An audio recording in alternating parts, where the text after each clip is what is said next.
Hi, and welcome back to Beans and Bezels. In this video, I thought I'd show you this very neat handmade watch box that I just bought from Toyooka Craft in Japan. And instead of attempting to describe a wooden watch box to you, I'll just show you the box first while discussing a collection of small seconds watches. I just happen to have 4 of these watches in my possession and figured it would make for a nice video. The Hanhart and Atelier Wen belong to me, and the Stowa and Sólás watches were in for review.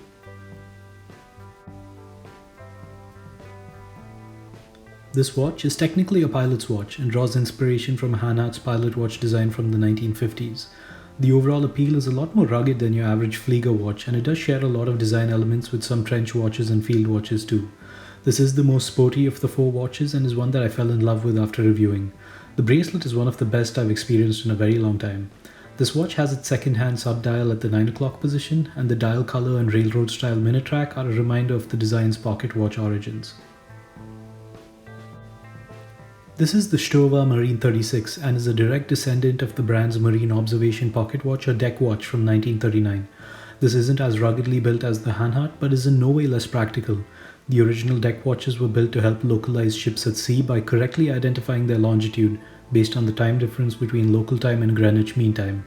This watch is filled with rich Stowa heritage and is packed in a beautiful and elegant 36mm case and a small second sub-dial at the 6 o'clock. Moving on to something more modern, this is the Atelier Wen Hao, which is a watch that was created to combine Chinese and European design. The result is a beautiful porcelain dial with a creative take on railroad-style minute track and a beautiful second sub-dial at the 6 o'clock that makes use of both European railroad-style design along with traditional Chinese characters. This is a dress watch but has a sporty side to it because of the angular lugs and a somewhat sporty crown. I've got it on a synthetic rubber waterproof strap, but it can be dressed down nicely too. And the last watch on display is something that I've reviewed recently, the Solas Starlight. This is the most dressy piece here, with an aventurine dial and an offset small second sub-dial at the 7 o'clock position.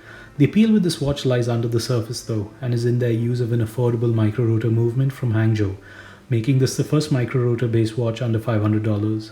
So hopefully that gives you a brief introduction into the wide range of small seconds watches that are out there.